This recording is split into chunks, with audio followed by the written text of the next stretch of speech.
Guillaume, sur c'est quoi la définition, de quoi parle-t-on et où est-ce qu'on en est dans le jeu des alliances aujourd'hui? Exactement. Donc, de quoi parle-t-on? Pour poser quelques définitions rapides. Donc, ce qu'on entend par alliance, c'est finalement une logique de coopération, hein, bien évidemment, entre des acteurs concurrents ou pas, mais autour d'un projet commun et de la mise en commun de ressources et de compétences. Donc, on différencie un petit peu le sujet de l'alliance, dans lequel on va finalement détacher, séparer des compétences et des ressources avec un partenaire, donc avec un partenaire ou un concurrent, et des partenariats où on est plus dans une logique de travail en commun avec l'autonomie finalement des moyens.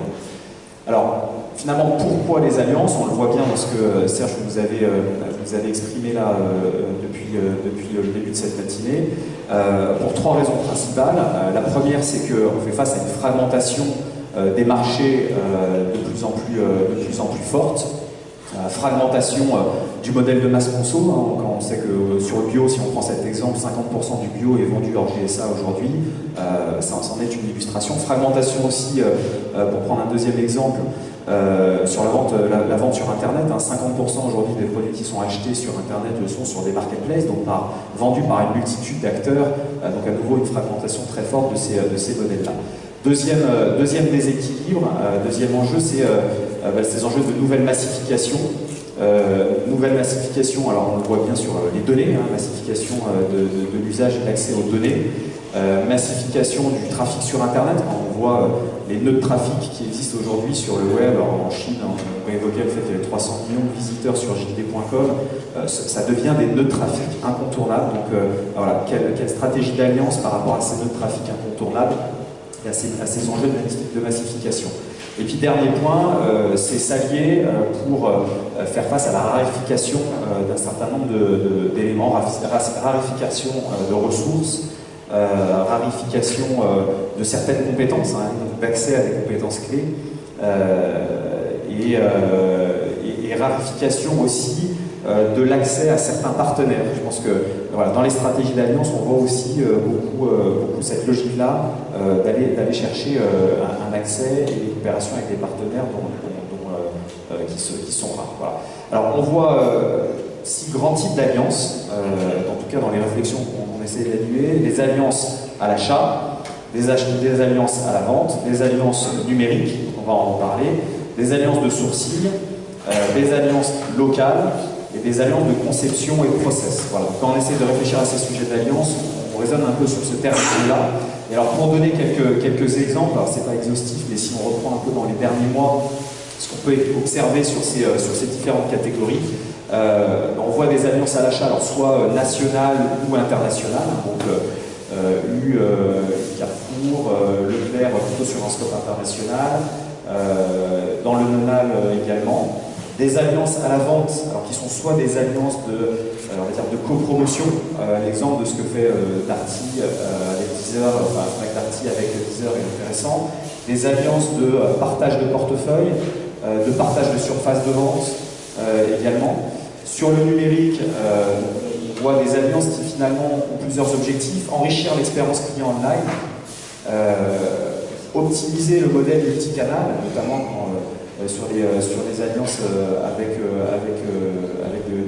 de la logistique, et puis alliance pour être plus fort sur l'accès et l'usage des data également. Voilà.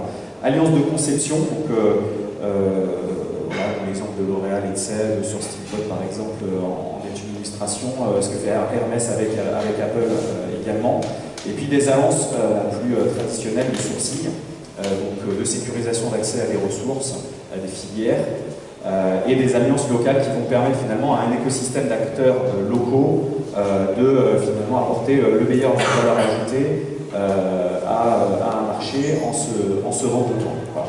Donc, pour donner quelques exemples, donc, beaucoup, et ces 6-8 derniers mois, c'est vrai qu'on avait beaucoup d'initiatives se mettre en place. Alors, ce sont des bons débuts, hein, et puis on avait repris cette citation: se réunir est un début. Par contre, rester ensemble est un progrès, travailler ensemble est la réussite. Alors, je ne sais pas si vous avez une idée de qui est le gourou moderne du management qui a fait cette citation. Non? Bon, c'est Henry Ford, c'est un peu plus vieux que ce qu'on pourrait imaginer. Mais voilà, donc beaucoup d'alliances qui se mettent en route et en fait beaucoup d'échecs. Beaucoup d'échecs. Donc 50% qui sont considérés comme des échecs par l'une des deux parties, on va revenir.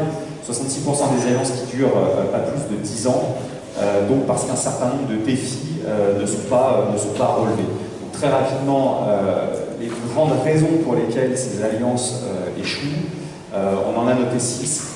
Une mauvaise définition du pourquoi, à la base. Pourquoi est-ce qu'on veut s'allier, quel est le cadre, quels sont les objectifs, les bénéfices attendus, etc. Un faible apprentissage et une capacité trop faible à tirer les enseignements des alliances précédentes. Donc, je l'ai dit tout à l'heure, on évoquait avec quelqu'un le fait qu'il fallait se planter quand même pour faire de bonnes alliances et réussir par la suite.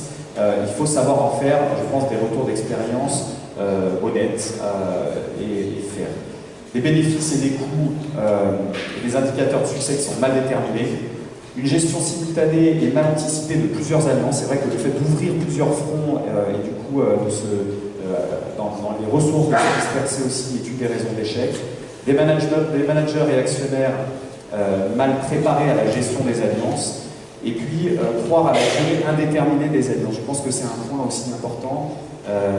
C'est finalement se dire qu'on s'engage dans un partenariat ou dans une alliance, mais avec une échéance de temps et avec la capacité à la remettre en question à un moment donné pour pivoter et peut-être faire les choses différemment par la suite. Voilà.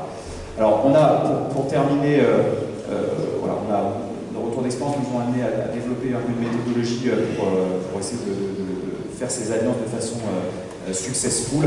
Je ne vais pas la détailler ici. Deux points peut-être importants que je voulais, deux messages que je voulais vous faire passer ce matin.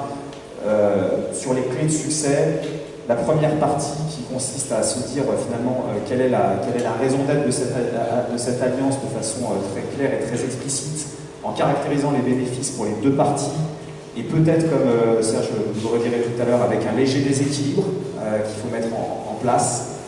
Est-ce que c'est 50-50 ou est-ce que finalement il faut qu'un des deux partenaires soit un peu plus gagnant? C'est une des réflexions qui est importante à avoir en amont. Et puis le deuxième point, pour ne pas être trop long là-dessus, je pense que la dimension culturelle n'est pas suffisamment vue comme un élément de succès ou d'échec dans ces alliances. Beaucoup d'alliances échouent pour des questions culturelles, de non-alignement, de misfit culturel. Et ce sujet, il faut à la fois en avoir conscience très tôt, le mesurer et jouer sur les leviers qui permettent de travailler dans un alignement culturel entre les deux parties. C'est un élément aussi de choix important, je pense, du partenaire en amont. Voilà. Alors, Serge Papin, vous êtes un praticien des alliances, je crois que vous en avez fait plus d'une vingtaine au total. En fait, souvent, les chefs d'entreprise se disent « mais si je fais une alliance, on va croire que c'est une faiblesse ». Alors pourquoi on se lance dans les alliances? Oui, alors moi je me souviens des alliances qu'on avait commencé à faire il y a 15-20 ans. C'était en effet des alliances un peu défensives. Parce qu'elles étaient basées sur l'inquiétude de l'avenir. Est-ce qu'on a la fameuse taille critique? Et puis c'était des alliances très globales. Je me rappelle la première alliance qu'on avait imaginée avec Leclerc, c'était les Leclerc étaient les grands et les Super U les plus petits. La seule discussion qu'on a eue, c'est que Leclerc voulait vraiment que les Super U soient très petits. Donc ça s'est pas fait après. Et puis, avec Leclerc, on s'est dit, bon, on va quand même sauver un peu les meubles, donc on va continuer une alliance à l'achat. Puis après, on s'est dit, mais on ne peut pas être partenaire et concurrent. Voilà, ça c'était... Et donc on a arrêté. Et les choses ont évolué. Après, on est reparti. Alors, il y a eu d'autres contacts divers et variés. Je parle ici des choses qui ont été très structurantes. On est reparti sur la même idée avec Auchan. C'est-à-dire on partageait une vision. Donc on était reparti pour faire une alliance stratégique sur les réseaux, aussi les Hyper U pouvant passer Auchan et les City Market pour passer Super U. Bon, bah, ça s'est pas fait parce que c'est très compliqué en réalité. Partager la vision, c'est assez simple, se mettre d'accord avec viennent émuler sur une vision, il faut 10 minutes. En revanche, l'incarner après avec les équipes, c'est beaucoup plus compliqué. Et donc en même temps, en parallélisme de tout ça, on voyait bien commencer à poindre finalement les alliances d'opportunités qui sont plus sur un registre global, stratégique, qui embarque parfois même des fusions, pour aller vers des alliances d'opportunités qui peuvent être, comme c'était marqué sur la slide, à l'achat, à la vente, sur le digital. Et je pense que la période, là, elle est aux alliances stratégico-opportunistes et qui sont des mariages à durée déterminée. C'est-à-dire, on ne fait pas des choses pour la vie. Je me rappelle quand on discutait des alliances avec Leclerc, si on était allé au bout avec Auchan, on n'imaginait jamais de rétro-pédaler. C'était ad vitam aeternam. L'alliance que Système U a fait, j'ai fait avant de partir avec Carrefour, sur les achats, elle est pour 5 ans. Donc voilà, après je ne dis pas que les 5 ans ne sont pas reconductibles, mais elle est voilà, à durée déterminée. Donc il y a aujourd'hui une stratégie multi-alliance à avoir par opportunité pour faire face à des lacunes, et puis aussi, parce qu'on ne peut pas tout faire, on y reviendra, mais je pense que les entreprises, pour, dans cette instabilité, garder le socle, garder les fondamentaux, une fois qu'elles ont choisi leur terrain de jeu, elles ne peuvent pas se disperser. Et pour autant, elles ont besoin, sans doute, d'intégrer l'ensemble d'un processus. Et donc, voilà, d'où la recherche d'alliance. Dans le digital, par exemple, quand nous faisons une alliance sur le comparateur, un peu à la Yuka, sur il y a quoi dedans, on le fait avec Open Source Fax, qui était une start-up. Donc là, c'est une alliance digitale. Donc on n'aurait pas pu faire tout seul. Mais alors du coup, quel est le vrai bénéfice en fait derrière des alliances? C'est quoi l'agenda du dirigeant lorsqu'on fait une alliance? Quel était le vrai bénéfice de toutes ces alliances pour eux? Eh ben, alors d'abord, ça nous a permis de faire une alliance, je pense à l'alliance avec Auchan notamment, ça nous a permis de faire une alliance interne. C'est-à-dire qu'il y a un peu aussi du billard à 30 ans. Moi je me suis servi, même si l'alliance avec Auchan n'a pas perduré, elle a été très utile pour faire la réforme de Système U. Je vais vous prendre un exemple. Système U n'avait pas son réseau sécurisé. C'est-à-dire nous étions un des derniers réseaux ouverts. Il n'y avait pas de contrat de fidélité entre la coopérative et les magasins. Bon, ça n'empêchait pas que nous soyons un modèle attractif, mais bon, ça pouvait être un point de faiblesse quand on n'est plus, quand on est les derniers, voilà, libres, si je puis dire. Il y en a qui avaient l'ambition de venir faire leur marché chez nous. Évidemment, quand on a commencé à discuter de l'alliance avec Auchan, c'est difficile pour un allié de s'associer, de se marier avec quelqu'un qui aurait ce point de fragilité. Et donc je me suis servi de cet argument-là pour lancer, ce qui n'est pas facile dans un milieu indépendant, la signature d'un contrat de fidélité entre les magasins U et la coopérative. Et à l'heure où on se parle, je suis assez fier de ça, on doit être à 90% de magasins qui se sont engagés. Donc c'est quand même un gage de pérennité pour U. Et ça a été grâce, même si l'alliance n'a pas abouti, elle a permis de faire alliance entre nous. Deuxième point, si vous voulez vous allier, vous êtes obligé d'avoir les structures qui permettent cette alliance. Je pense notamment à la logistique. Nous avions 4 systèmes logistiques, un par région, plus un au national. On ne peut pas, quand on est atomisé, désorganisé, enfin atomisé, on va dire. C'est compliqué d'aller faire une alliance qui ne serait pas compatible avec l'organisation. Là aussi, ça a permis chez U d'avoir une prise de conscience par rapport au besoin de s'organiser différemment, et c'est grâce à cette stratégie d'alliance qu'on a pu, par voilà, un jeu un peu de billard, pas directement, prendre conscience qu'il fallait nous aussi qu'on bouge les lignes. Et ça permet aussi à toute la structure des permanents, y compris des associés, de s'ouvrir aussi. Ça permet de changer l'état d'esprit, parce qu'il y a quand même une consanguinité dans les entreprises qui est là, parfois un conservatisme, et le fait de s'ouvrir à une alliance, quelle qu'elle soit, oblige à avoir un état d'esprit tourné vers l'autre. Et c'est très utile pour aérer un peu les neurones je pense, des technostructures qui parfois voilà, sont trop tournées vers elles-mêmes, et là ça change l'état d'esprit. J'ai trouvé, parce que c'est après le fait d'être tourné vers des alliances, tout d'un coup ça change tout. Ce qui n'exclut pas de garder le contrôle de son destin. C'est pas parce que vous vous alliez avec quelqu'un que vous n'êtes pas maître de votre destin. Parfois, il y a cette idée qu'il faut à tout prix rester indépendant, etc. Je trouve que c'est ridicule. On peut très bien être dans une forme, oui, d'interdépendance, mais en même temps, on maîtrise son destin d'entreprise.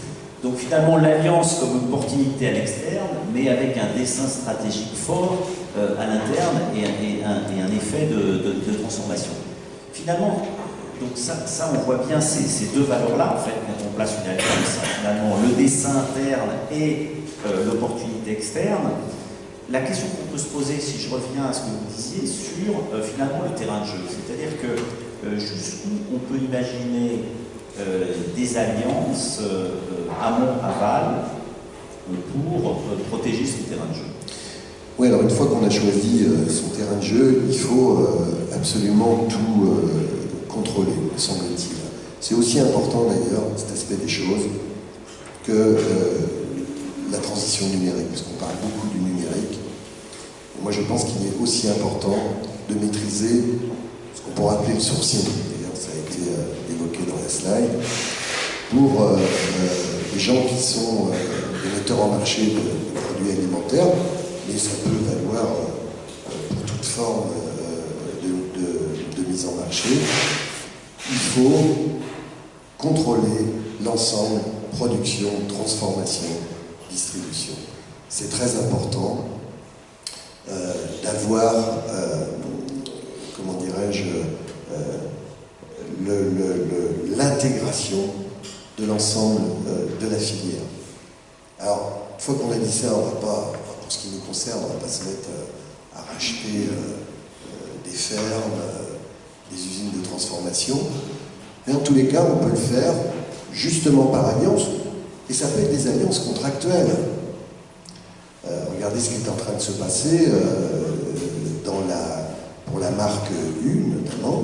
On est en train avec un groupe qui s'appelle Schreiber, construit une usine dans la Meuse, et toute la production de yaourts, 50 000 tonnes, va se faire, donc en exclusivité avec Schreiber, dans un seul endroit. Et cette usine va fournir l'ensemble de la marque U, et avec évidemment une capacité à acheter le lait avec un cahier des charges. Et donc on a bien là, je prends cet exemple-là, mais il y en a plein d'autres, et il y en aura beaucoup d'autres, on a bien là l'ensemble du dispositif de la filière qui est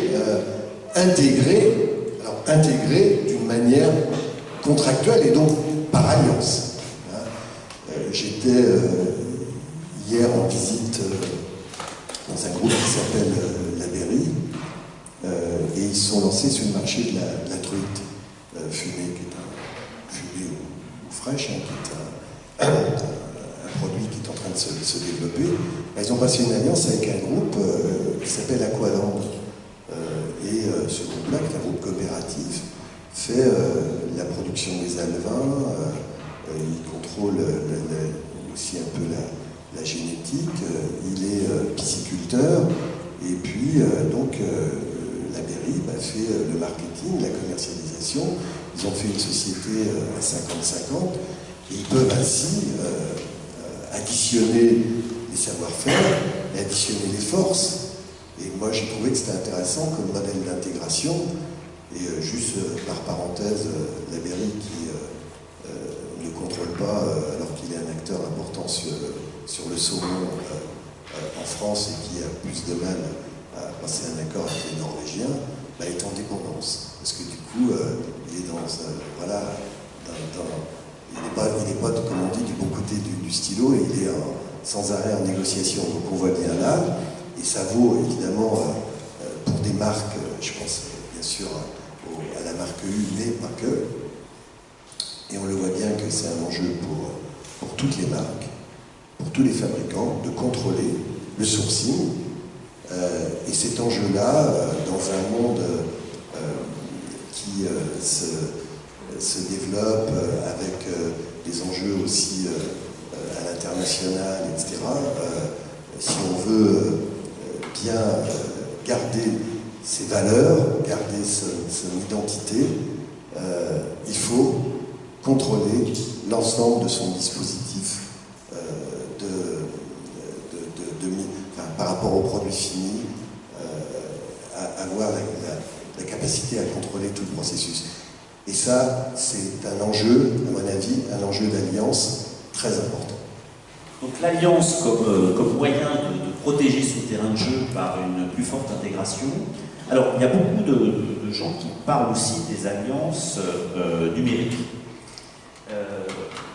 Et là, effectivement, dans les annonces numériques, le choix des acteurs est assez limité.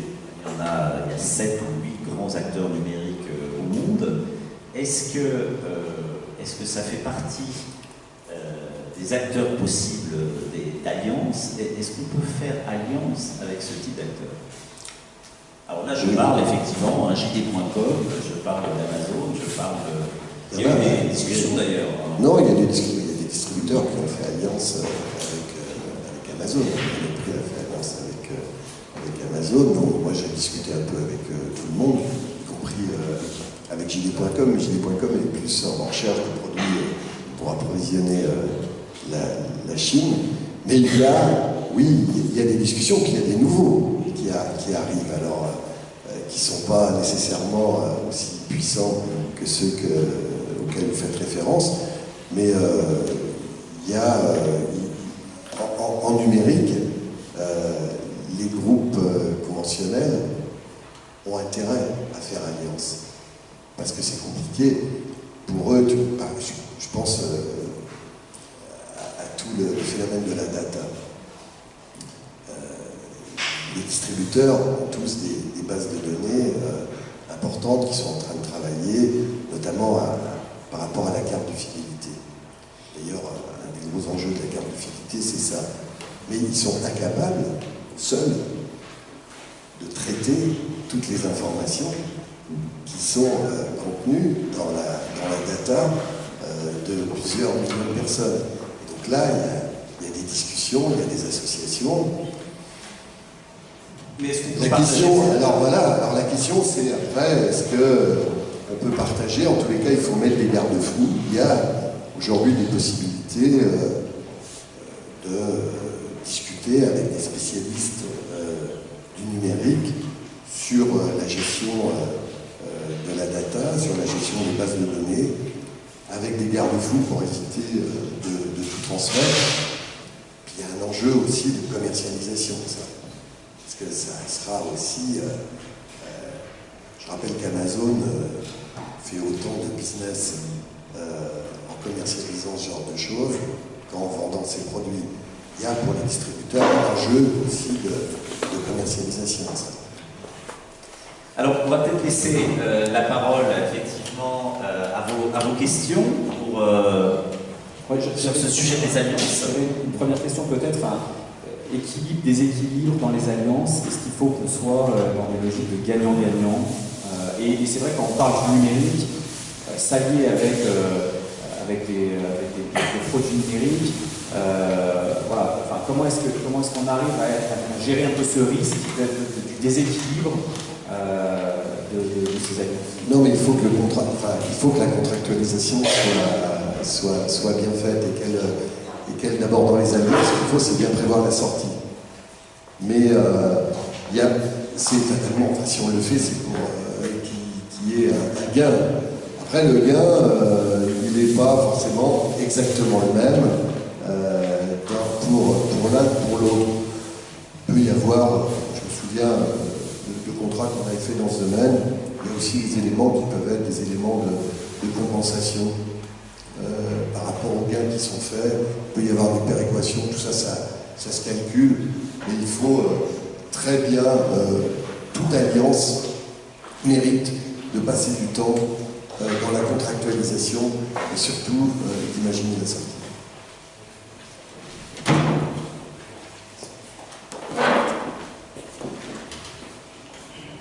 Bonjour à tous, Vincent Coelho, Visiati. J'avais une question par rapport à un sujet cet été que j'ai trouvé très innovant. C'est un jeune Vendéen, Sébastien Bray, qui a créé une start-up, Courseur, pour proposer une livraison à domicile par ses voisins de courses, avec un gain à la fois de proximité. Donc ça s'adresse plutôt à des personnes âgées ou handicapées en région. Et donc pourquoi il s'est allié avec Leader Price et est-ce que la grande distribution réfléchit par rapprocher en région et en ruralité des personnes âgées? Est-ce que vous n'avez pas une réflexion sociétale à ce sujet?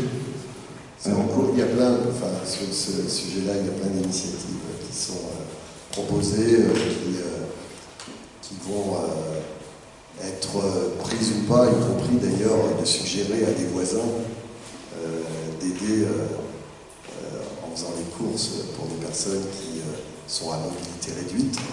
On a fait plutôt ce choix-là. Alors c'est pas toujours facile à numériser, à trouver les liens, mais oui, il y a plein d'initiatives dans ce domaine qui sont en route. Bonjour, donc on a beaucoup parlé des alliances, je dirais, sur différents chaînons. Par rapport à un événement sociétal que vous avez, une mutation sociétale qui est en cours depuis un certain nombre d'années, qui est notamment la mutation sur le manger sain et le manger bio et le manger végétal, etc. On voyait très très peu d'initiatives des distributeurs sur les 10 dernières années, puis là une accélération incroyable sur ces 2 années, on va dire, depuis 2016, avec des alliances dans tous les sens, de la surcommunication dans tous les sens. Est-ce que même des alliances avec des groupes comme Danone, par exemple, qui aujourd'hui s'allie à Carrefour sur un certain nombre de sujets, qui s'est allié à vous dans les états généraux de l'alimentation, tout ça, est-ce que c'est pas un petit peu pour se racheter une bonne conduite vis-à-vis des consommateurs? Et quelle est la réalité de ce que veulent faire les distributeurs? Alors sur ce sujet-là, moi il y a une dizaine d'années, enfin un peu plus, quand j'ai pris la présidence du Système U, j'ai demandé à un ingénieur agro qui s'appelle Maximilien Roer de me donner la liste de ce qu'on appelle les substances controversées, que Carrefour reprend dans sa pub, sans être très créatif, parce qu'il copie juste ce que le Système U a fait. J'avais à côté de moi 90 substances qui posaient problème, soit parce qu'elles étaient avérées toxiques, soit parce qu'elles avaient un inconvénient sur l'environnement, je pense notamment à l'huile de palme, soit parce qu'on pouvait avoir des doutes. Je pense à l'aspartame, qui n'était pas répertorié comme produit toxique, mais enfin, c'est chimique, on peut se dire, tout. Voilà. Ces substances-là, j'en avais connaissance. Qu'est-ce que je fais? Je suis responsable d'un groupe alimentaire qui met donc des produits en marché, avec avec notre marque, bien sûr. C'est qu'est-ce qu'on fait une fois qu'on sait, une fois qu'on a la connaissance.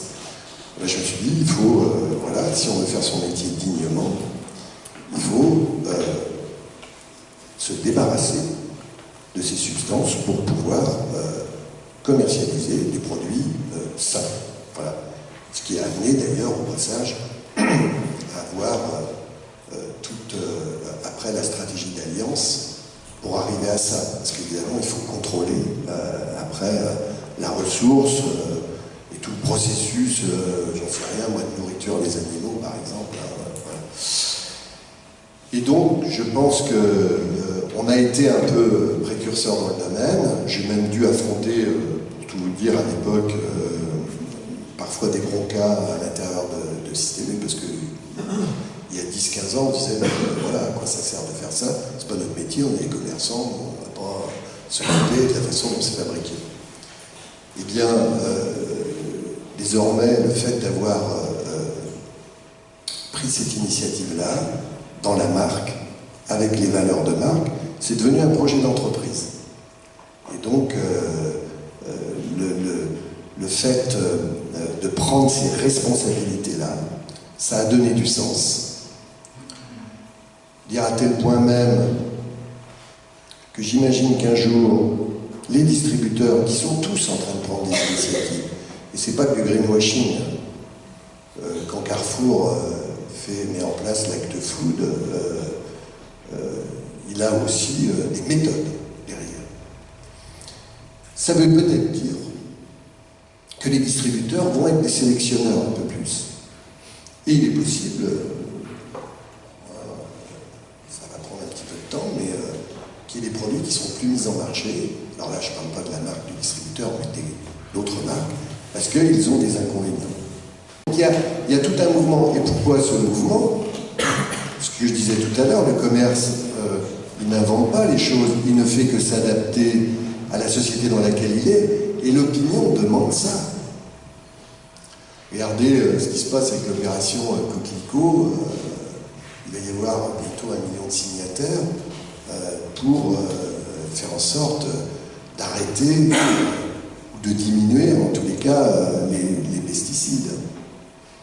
Parce qu'on sait aujourd'hui qu'il y a des inconvénients entre ce qu'on appelle les perturbateurs endocriniens, entre les pesticides et la santé.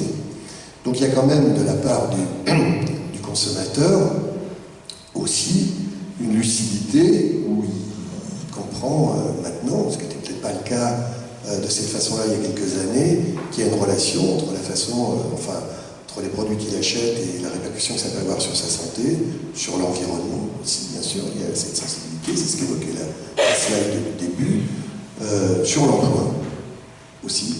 C'est la production locale. Donc toutes ces questions-là sont au cœur des nouvelles exigences, des nouvelles attentes des consommateurs. Et ça veut dire que ça s'impose aux commerçants, aux distributeurs, qui n'est que la traduction de ces besoins. Sauf que désormais, pour arriver à ça, il veut prendre des responsabilités nouvelles, donc il va plus loin. Il va plus loin et il se préoccupe, et ça nous renvoie à notre sujet, il se préoccupe de s'allier pour que toutes ces valeurs-là soient bien traduites dans ce qu'il met en marché. Donc c'est un mouvement, c'est pas simplement du marketing, c'est pas simplement de la pub, c'est un mouvement en profondeur qui est lancé. Mais est-ce qu'on peut faire des alliances équilibrées avec le monde agricole? Parce que là, on a beaucoup parlé d'alliance avec les transformateurs, mais avec le monde agricole. Il faut être en partage avec le monde agricole. Il y a eu, il faut bien le dire quand même, cette guerre des prix qui existe en France depuis de nombreuses années et qui fait que on sacrifie quand même le budget alimentaire et toute la qualité des produits à l'aune du développement d'autres dépenses. On demande à l'alimentaire de financer l'augmentation des loyers, Internet, le téléphone portable, etc. Donc ça s'est traduit dans la guerre des prix qui a été portée par la loi de modernisation de l'économie et qui a détruit quand même cette loi a été pensée pour faire baisser les prix, mission accomplie, parce que les prix passé. Et qui c'est qui a supporté ça? Quand même, c'est le maillon le plus faible. C'est quand même parce que la répercussion s'est faite sur les agriculteurs.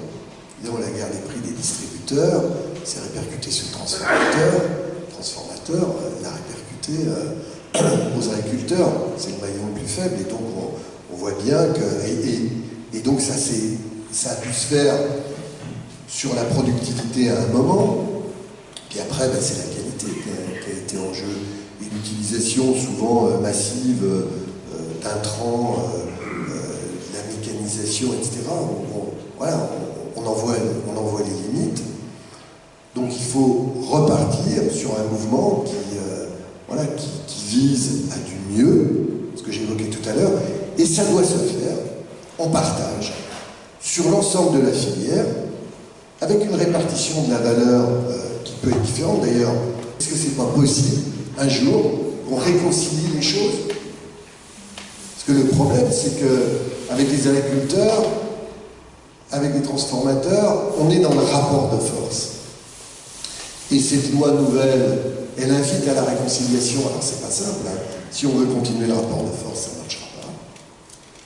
Là, si on veut essayer de réconcilier en étant plus créatif, on a les moyens de le faire. Alors oui, il faut, je crois, et on le peut aujourd'hui, partager mieux avec les agriculteurs, parce qu'autrement, l'agriculture, elle est incapable pour le coup de se transformer. Elle a besoin de se transformer. Parce que tout ça ne marche que s'il y a aussi une production plus qualitative. Donc c'est aussi donner un signe. L'améliorateur des prix payés aux agriculteurs doit être aussi le signe d'une qualité qui va aussi évoluer.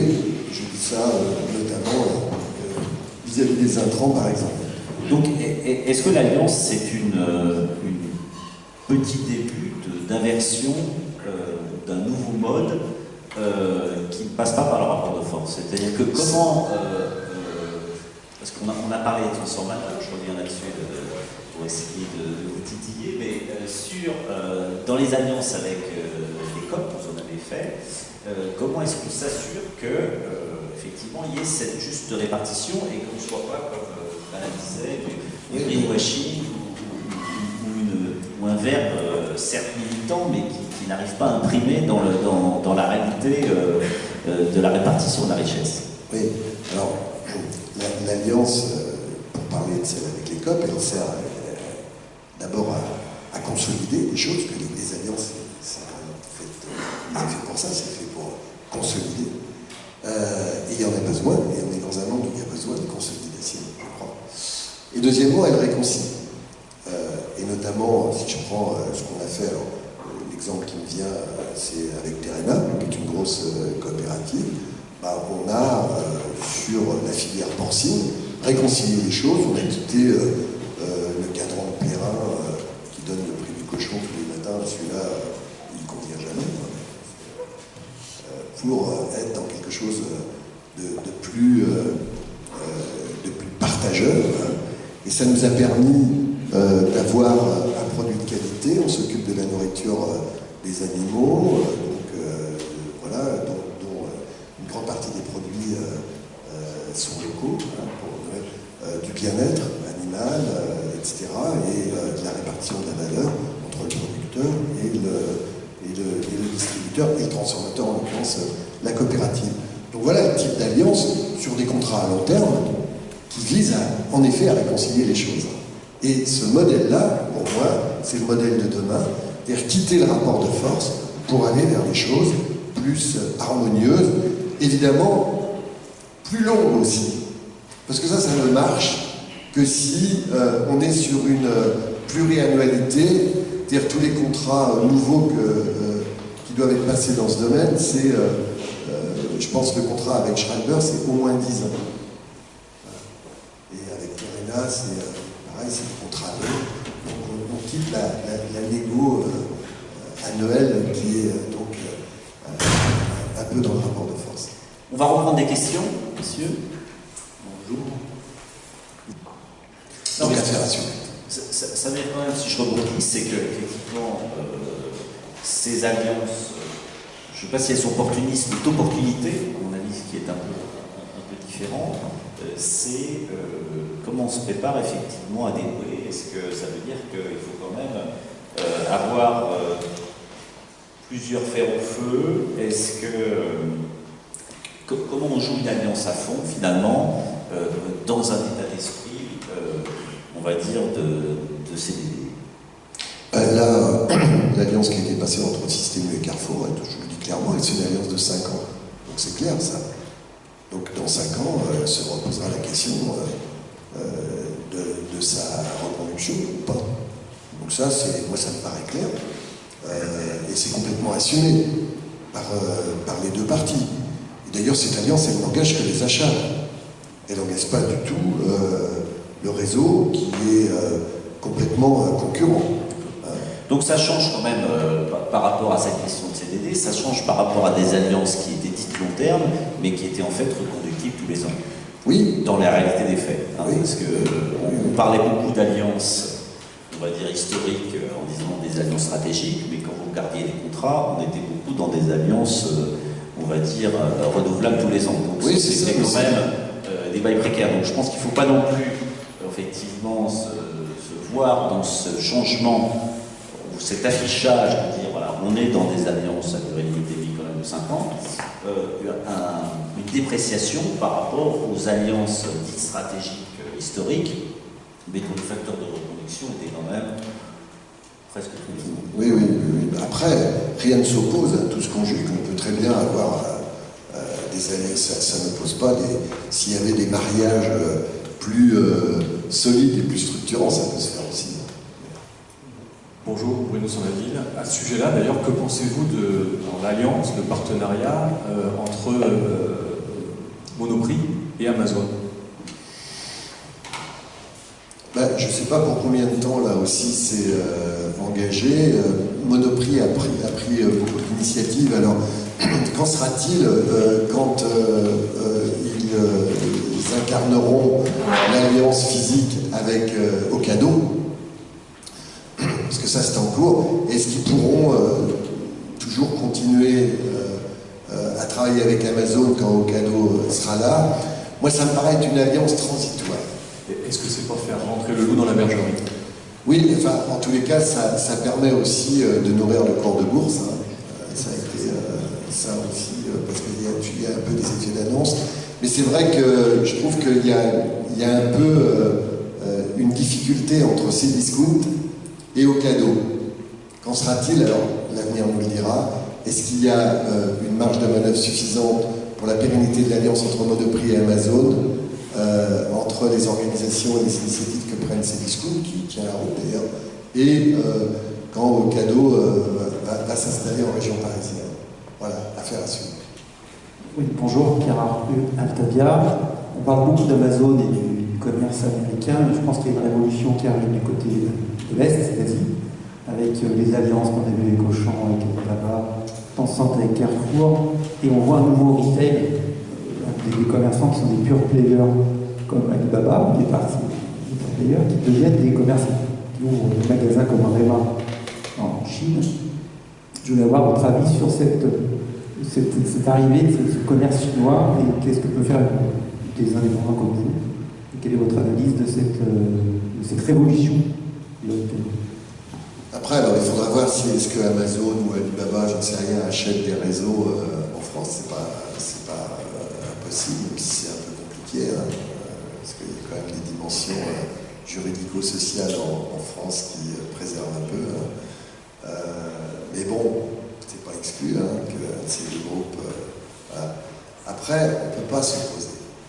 Je pense qu'aucun distributeur français aujourd'hui ne peut s'opposer. Si vous prenez. Quel est le cours de bourse ce matin d'Amazon?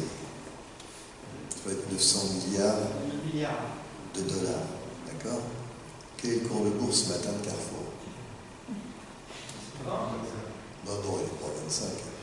C'est 16 ou 17 milliards d'euros. Ça veut dire qu'Amazon pourrait se le prendre pas en plat de résistance au décès. Qu'est-ce que vous voulez lutter? Donc, moi je pense que ces groupes-là qui en plus sont confrontés, ce qu'on a vu tout à l'heure, à la métropolisation de la société française, qui se développe plus verticalement qu'horizontalement. Ça, c'était le modèle des années 80, là, avec les métropoles.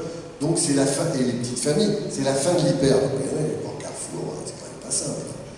Le modèle des Auchan, le modèle de l'hyper a des plans dans l'air, on le nom, hein. On a beau vouloir la réenchanter, c'est compliqué, c'est pas à la société d'aujourd'hui, ils sont pour rien. Et en même temps, on a affaire en face à un concurrent qui est 100 fois plus puissant. Et je pourrais vous faire le tour de la distribution aujourd'hui, à l'aune de ce que je viens de vous dire, il y a des sujets d'inquiétude. Et ceux qui sont résilients, de mon point de vue, je dis ça en observateur et assez objectivement, c'est Alter et là, on le voit dans les parents de marché. Et pourquoi ils sont résilients? Parce qu'ils ont fait des choix différents. On va pas, Système n'a pas de projet de plateforme, n'a pas de projet d'aller concurrencer Amazon, encore moins que. Alors, c'est difficile parce que quand on veut tout faire, on veut être sur la proxy, être sur l'hyper, être aussi sur la livraison à domicile de la restauration, être sur le digital, etc. C'est vachement compliqué. Donc les distributeurs qui veulent, les commerçants qui veulent exister demain, je le disais tout à l'heure et je réitère ce que j'ai dit, devront faire le choix de leur terrain de jeu qui reposera, à mon avis, sur une marque puissante. D'où l'importance de l'investissement dans la marque une, c'est vrai aussi, je pense, chez Intermarché. Je pense qu'il y a une conscience aussi qui arrive chez les autres distributeurs. Et deuxièmement, sur une professionnalisation beaucoup plus importante du lieu de vente. Et ça marche toujours. Regardez, aujourd'hui, je pense souvent cet exemple, Apple qui pourrait, pour les produits pourraient être vendus sur Internet, hein, ça s'y prête. Ben, ils sont vendus majoritairement dans les Apple Store. Pourquoi les gens vont dans les Apple Store? Parce qu'ils passent un bon moment. Parce que les vendeurs sont très professionnels, sont des gens très bien payés. Donc voilà, il peut y avoir aussi sur, encore une fois, le lieu de vente, des moments agréables, des moments de plaisir à y venir. Donc, je pense que les distributeurs s'en sortiront face à ces gros pure players et qui sont juste au début. Hein. On est juste au début, parfois on se dit, on est juste au début d'Internet. Hein, vous allez voir, ça va encore augmenter dans les mois qui viennent et ça va assez vite. Hein. Quand je vois tous les projets qui existent dans ce domaine-là, il faut vraiment choisir, à mon avis, hein, pour les distributeurs qui veulent continuer, choisir un autre terrain de jeu et aller au bout du modèle physique.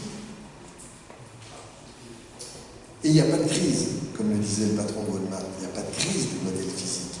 Il y a une crise de la qualité du modèle physique, ça oui. Mais si on est comme les Apple Store par exemple, ou les flagships de Nike, à ce moment-là, les choses marchent bien. Donc l'avenir des commerçants, des distributeurs qui voudront se pérenniser, à mon avis, est plutôt de ce côté-là. C'est comme ça que je dis ça. Bonjour, j'ai deux questions. La première, c'est comment est-ce que vous avez réconcilié avec Carrefour le fait que vous soyez alliés et concurrents, ce qui avait posé un problème, si je vous ai bien compris tout, avec Auchan et Leclerc. Et la deuxième question, comment vous expliquez à votre adhérent qui est à Franck de Saint-Pierre que vous êtes allié avec Carrefour, qui par ailleurs peut être son concurrent numéro 1 sur la zone? Oui, mais ça fait partie un peu des alliances nouvelles où on accepte ça. On ne l'aurait pas accepté il y a 10 ans. C'est sûr. Mais là, maintenant, on l'accepte, on dit c'est une alliance à l'achat, point barre. Y compris les adhérents, les associés élus, l'acceptent. Ils ne l'auraient pas accepté il y a quelques années. Ils auraient dit mais comment ça, Carrefour est un concurrent, et donc on ne va pas lui donner des moyens, en plus pour penser mieux, plus. Donc non, c'est plus un sujet. C'est plus un sujet, c'est une alliance à l'achat, dans laquelle il y a un volet international aussi, bien sûr. Et du coup, c'est admis et on peut très bien avoir, d'ailleurs, c'est souvent le cas, un concurrent Carrefour. Non, c'est quelque chose de complètement assumé, c'est partie de l'accord d'ailleurs, d'assumer cette question-là. Mais encore une fois, les états d'esprit ont vachement évolué de ce point de vue. C'est vrai qu'il y a 10-15 ans, on n'aurait pas accepté de cette manière-là, puisque ça a été une raison de l'arrêt de Lucie, qui était l'alliance avec Leclerc. Donc les mentalités ont vachement évolué. Mais c'est parfois plus facile à faire avec un intégré qui peut décider des choses que je ne pense pas que ça aurait été aussi simple que ça à faire, par exemple, avec Intermarché. Une dernière question.